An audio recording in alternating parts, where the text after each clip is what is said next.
If you've clicked on this video, you've likely done your homework and believe that upgrading to a condo will be profitable. So I won't go on about how much money you can make from a condo. You also probably already know that condos are expensive. But what you may not know yet is that this profit comes with a catch. It may impact your lifestyle in ways that you have not yet considered. I'll show you why the capital gains from your condo will not make your life any better, will not help pay your bills, and will not give you freedom right away. In fact, it's likely to do the opposite and make things worse in the near term. By the end of this video, you'll learn 3 ways a condo upgrade can still hurt your finances and lifestyle. To be objective, I'll also talk about 3 ways a condo can make up for these downsides and why you should still consider this move only if you can sustain it for the long term. We'll also talk about how you can extract these so-called profits from your condo without having to sell it, but even that comes with a catch. By the end of this video, you have a better understanding of whether this is the type of lifestyle that you want to commit to.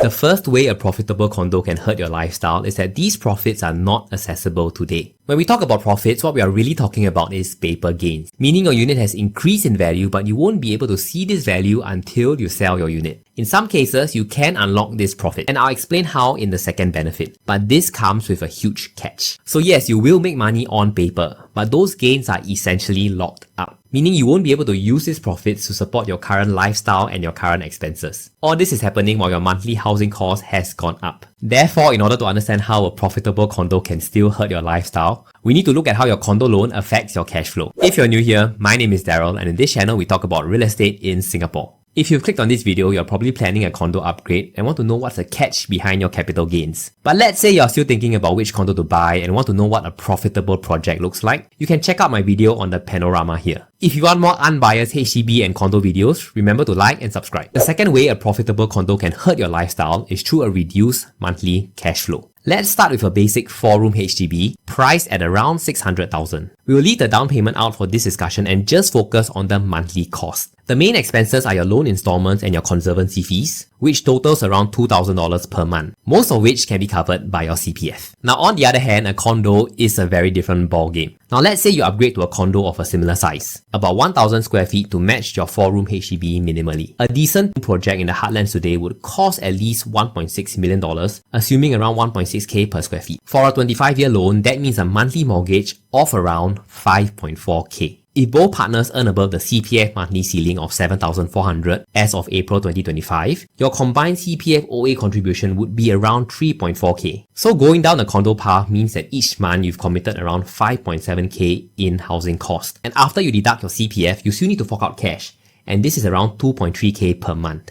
And that's 2.3k less that you can spend on other things such as going on a holiday or eating good food. Most importantly, this cost does not pause if you lose your job or if you want to take time off. This is one big reason why with a condo, you basically traded your cash flow and flexibility for capital gains. By default, all the paper gains and monthly payments made to your condo will not be accessible to you right away. But there is one way you can extract it without selling your condo. Therefore, in order to understand how extracting your paper gains can help to minimize the harm of your profitable condo on your lifestyle, we need to understand cash out refinancing. The first way a profitable condo can help you is by giving you the option to do a cash out refinance. As your loan value goes down and your condo value goes up, you start to own more and more of your own home, or what we commonly refer to as equity. In most cases, this equity remains locked up in your condo. But unlike a HDB, private condos allow you to extract this equity in what we call a cash out refinance. But this comes with a catch. Therefore, in order to understand one of the ways a profitable condo can be beneficial to your lifestyle and what this catch is, we need to understand the mechanics behind a cash out refinance. But before we dig into the numbers, a quick disclaimer is that this is just for information and does not constitute financial advice. When you purchase a $1.6 million condo, you need to pay $400k as your 25% down payment. The remaining $1.2 million will be on loan at about 5.4k a month for 25 years. Do note that this monthly cost is subject to change based on the changing interest rates. Now let's assume this condo appreciates at 4% annually. After 5 years, it is going to be worth around 1.94 million. And that's a paper gain of 346k. Over the 5 years, through your monthly payments, you would have repaid around 188k of your principal, and that has helped you to build more equity. The equity is the green part here which belongs to you, while the red part is what you owe the bank. Now here's the question, can you unlock this equity and use it today? And the answer is yes, as what we talked about earlier through a cash out refinance. refinance. In this case, you'll be able to extract a total of 448k. This 448k is derived by taking the amount of equity you have in your home before the refinance and subtracting the 25% of the 1.94M, which minimally needs to remain. Now remember I said that there was a catch. By taking out that 448k, you are essentially increasing your loan amount. And when you increase your loan amount, your monthly repayment goes up.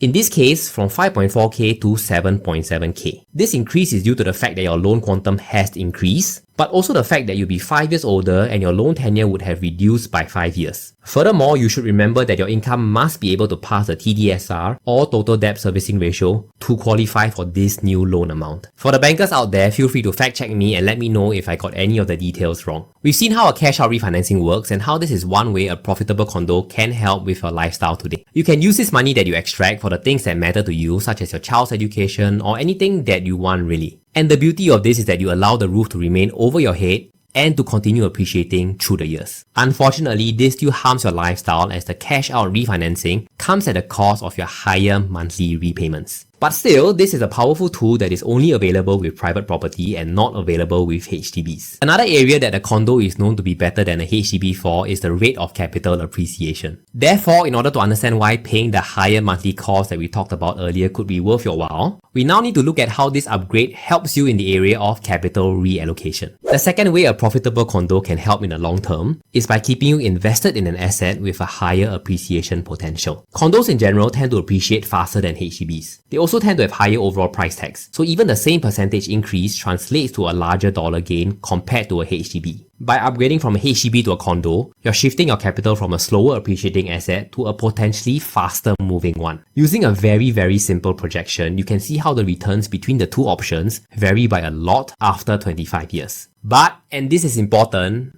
not all condos will perform well. There are risks, and the capital appreciation for a condo is not guaranteed. If you're curious how to manage this risk, you can check out my video here where I break down how to manage this higher cost in order to increase the chance of being profitable. If you do pick a profitable condo, then you get to enjoy this capital appreciation during your prime working years. But that also means that you need to pay the price to upkeep this condo until you're 55 years old. But why do I say 55? Therefore, in order to understand why your profitable condo's paper gains will not make your current life any better, we'll need to understand why you have to keep paying this high cost until you're 55 years old. The third way a profitable condo can hurt your lifestyle is that you can't easily cash out on these gains because you still need a place to live. If you sell your condo before 55, you likely have to buy another private property again, and in the same so-called inflated market. So on one hand, while you are selling high, on the other hand, you are also having to purchase high. And that means you're unlikely to be able to free up any profits. And moving back to a HDB is not so simple either. There is a 15-month wait out period if you sold your private property if you're under 55, making the transition back to a HDB harder. So in many ways, the paper gains or whatever gains that you've accumulated is only beneficial to you much later in life. Therefore, if you really want to enjoy your condo paper gains, you need to think long term and see how this can help your retirement. The last way a profitable condo can help you is by building long-term wealth for retirement. Sure, I mean, paper gains may not be able to help you today, but over time, they can snowball into a sizable retirement fund. One common real estate strategy in Singapore is to downsize in your later years. That means you sell off your condo and fully pay off a HDB with the profits from your condo. After this, you should still be left with a good surplus. Well, in theory at least. For many of us average Singaporeans, real estate is actually quite a suitable investment vehicle. In its most basic form, it acts as a form of forced savings. While personally I don't really believe in the concept of this forced savings, I can't deny that it can actually be helpful for those who have trouble saving money. But savings is only one side of growing your wealth. The other side is investing it. The other benefit of real estate is that it is something that many of us Singaporeans are comfortable and familiar with, as opposed to something like the stock market. As you saw, upgrading to a condo, even if it's profitable, can still harm your lifestyle. You won't have access to your capital gains, you have to pay more each month, and you can't cash out so easily until you're 55 years old. On one hand, yes, you're building equity, but on the other, you have to work hard to upkeep this condo, which makes it sort of a golden handcuff to your mortgage as you won't have so much freedom. But that doesn't mean that it is a bad decision. If you know what you're doing, have a long-term strategy, and can manage the monthly strain, it can still be a smart move. After all that we've talked about today, where do you stand on this topic? Are you somebody who feels that the higher monthly costs and the golden handcuffs are not worth it? Or are you of the belief that these paper gains can snowball and go a long way towards helping you in your retirement? Now that we've seen all the pros and cons, if you decided that you still want to go for a condo, your next concern would be the purchasing process. To avoid the common financial mistakes in the purchasing process, you can check out my video here, which talks about the pitfalls that resale buyers often fall into. If you found this video helpful, don't forget to like and subscribe for more unbiased Singapore property videos.